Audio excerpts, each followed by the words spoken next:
تحریک انصاف کا کہنا ہے کہ آپ سے ملک نہیں سنبھل رہا نا تو آپ فوراً الیکشن کرا دیں. تو آپ فوراً الیکشن کیوں نہیں کراتے؟ اور ان کے حماد اظہر کہہ رہے ہیں کہ ایک ماہ میں مہنگائی 10% بڑھ گئی ہے. گندم کی قیمت بھی آپ غلط بتا رہے ہیں, اور لوڈ شیڈنگ کا بحران بھی آپ کا خود ساختہ تھا جو ختم کر کے آپ سمجھ رہے ہیں کہ آپ لوگوں نے کوئی تیر مار دیا ہے. تو انہوں نے تو ایک مہینے میں آپ کا سارا پول کھول دیا ہے پرفارمنس کا.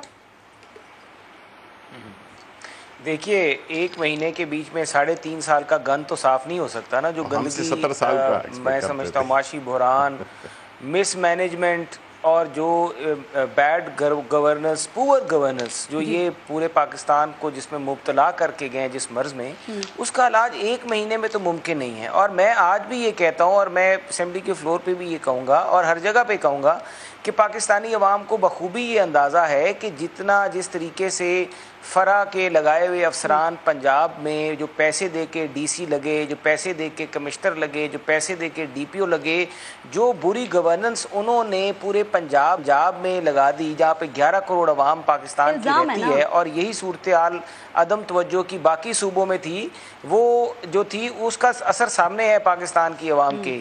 یہ گندم جو 1800 روپے کی ان کے دور میں قیمت فروخت تھی کسان کی, وہ ہم نے 2600 روپے من میں خود خریدی ہے باہر سے. اب یہ چاہتے ہیں کہ ہم وہ جو ان کی گندگی ہے, جو ان کی مس مینجمنٹ ہے, جو پاکستان کو جس طرح تباہ و برباد یہ کر کے گئے, یہ چاہے جو کچھ بھی کہہ لیں پاکستان کی عوام اب یہ ان کا آرگومنٹ نہیں لیتی کہ یہ جو ہے گورننس ایک مہینے میں یہ صحیح کر لیں. دوسری بات یہ ہے کہ جو بجلی کا بحران ہے اس کے بیچ میں آپ ٹھیک کریں نا ان تمام چیزوں کو. عوام چاہتی ہے مہنگائی ختم کریں, آپ کیسے بھی کر کے دکھائیں. تو ٹھیک کریں گے نا, تو ٹھیک کریں گے بالکل انشاءاللہ تعالیٰ, بالکل کریں گے. اور ہم نے ماضی میں کر کے دکھایا ہے. پچھلے 5 سال میں آپ یہ دیکھ لیں کہ پنجاب میں ہماری وہ کارکردگی تھی کہ بدترین دھاندلی کے باوجود بھی پنجاب میں سب سے بڑی سیاسی جماعت جس کے ٹکٹ کے اوپر الیکٹڈ بندے موجود تھے پنجاب اسمبلی, وہ مسلم لیگ نون کی تھی. وہ 5 سال میں ہم نے کیا, اور اس کے بعد انہوں نے جس طریقے سے دھاندلی کی, جس طریقے سے الیکشن ریگ کیا, اس کے بعد بھی ہم الیکشن جیت کے آئے. وہ ہماری پرفارمنس ہے. آج بھی ہمارے ہی منصوبوں کے افتتاح یہ جا کے کرتے رہے, پرانے جو ہمارے منصوبے تھے, ہمارے منصوبوں پہ یہ تختیاں لگاتے رہے جا کے. ان 3.5 سالوں میں انہوں نے ایک سڑک تک نہیں بنائی, ایک بجلی گھر تک نہیں بنایا. ہمارے ہی بنائے ہوئے دور کے جو ڈیمز کے پروجیکٹس تھے ان کے یہ افتتاح کرتے رہے. تو یہ دیکھیں ہماری ایکسپورٹس, تاریخی ایکسپورٹس بڑی, یہ اس چیز کا ثبوت ہے. لیکن آپ میری بات اگر ختم ہونے دیں گے تو دیکھیں نا شبلی صاحب, تھوڑا سا شبلی صاحب آپ ماشاءاللہ بڑے سلجھے ہوئے آدمی ہیں, لیکن میں سمجھتا آپ بات میں کیوں, آپ سے تو میں یہ توقع نہیں کرتا. میں یہ بات کروں کہ یہ بات رہے گی. جو دوسری بات جو سب سے اہم ہے, جو یہ میں سمجھتا ہوں ان کو یہ بار بار سمجھنی چاہیے کہ دیکھیں آپ کا الیکشن ریگ ہوا, آر ٹی ایس سسٹم بیٹھا, اس کے باوجود ہم پارلیمنٹ میں آئے. ہمارے ساتھ الیکشن میں دھاندلی ہوئی, ہمارے جیتے ہوئے کینڈیڈیٹس کو ہرایا گیا, جس طرح سے ہرایا گیا پوری قوم کو یہ پتہ ہے. ہم پارلیمنٹ میں آئے, ہم اس عمل کا حصہ بنے, ہم نے اس سسٹم کو بند نہیں ہونے دیا, ڈیریل نہیں ہونے دیا.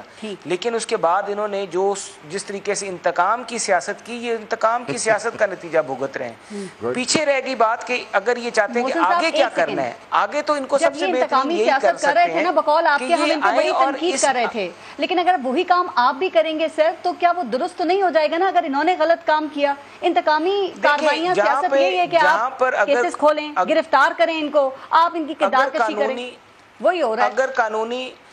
اگر قانونی طور پہ انہوں نے کہیں پہ قانون شکنی کی ہے تو اس کے بارے میں تو ہم کچھ نہیں کہہ سکتے. وہ تو پاکستان کا قانون ہے, اس کی شکنی کوئی بھی کرے گا. آپ بھی پارس کریں گی, اگر آپ بھی ٹاک شو میں پیمرا کے جو رولز ہیں یا کسی بھی رولز کی خلاف ورزی کریں گے تو آپ پہ بھی وہی قانون ہے, میرے پہ بھی وہی قانون ہے.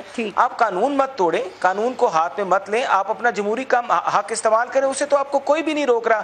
آپ اگر کہتے ہیں کہ میں سڑکیں بند کر دوں گا اور میں گھراؤ کروں گا, اور میں جس طرح پارلیمنٹ پہ انہوں نے پہلے بھی حملہ کیا ہے, یہ واحد سیاسی جماعت ہے جس نے پاکستان کی تاریخ میں, جس کے وزیر اعظم کو یہ بھی اعزاز حاصل ہے کہ عدم اعتماد کی تحریک کے ذریعے اپنے ہی لوگوں نے ان پہ بد اعتمادی کر کے ان کو باہر نکالا.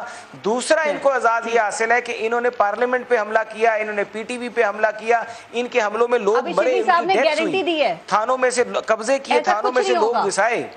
شبلی صاحب کو خود پتہ ہے, وہ کہہ رہے پورا من ہوگا ہمارا احتجاج. تو اگر یہ قانون کو اپنے ہاتھ میں, اگر یہ پرامن کرتے ہیں تو ہمیں تو کوئی مسئلہ نہیں ہے, یہ پرامن کریں, لوگوں کو ایجیٹیٹ نہ کریں, لوگوں کو آپ کی حکومت میں جو اتنی ساری جماعتیں ہیں, جو آپ کا اتحاد ہے, تو انہوں نے فیصلہ کر لیا ہے کہ اسمبلی کی مدت پوری کرنی ہے یا قبل اس وقت انتخابات آپ کروا سکتے ہیں نومبر کے بعد. دیکھیں قبل از انتخابات جو ہے وہ تب بھی ممکن ہے، نومبر کے بعد ہوں یا اگلے سال اگست میں ہوں، جب تک کہ ساری سیاسی جماعتیں بیٹھ کے جب تک بیٹھ کے ساری سیاسی جماعتیں ایک چارٹر پہ اگری نہیں کریں گی کہ یہ الیکشن کا چارٹر ہے، یہ الیکشن کے لاز ہیں، اس میں بے شک آپ سپریم کورٹ کو بھی بٹھا لیں، بے شک آپ الیکشن کمیشن کو بٹھا لیں، بے شک آپ پاکستان کی سپریم کورٹ بار ایسوسی ایشن کے یا پاکستان بار کونسل کے ان کے بھی جو لوگ ہیں ان کو بٹھا لیں، ہمارے لوگوں کو بٹھا لیں اور ایسا قانون بنا دیں جس قانون کے بعد کوئی سڑکوں پہ نہ نکلے، تو یہی وے فارورڈ ہے۔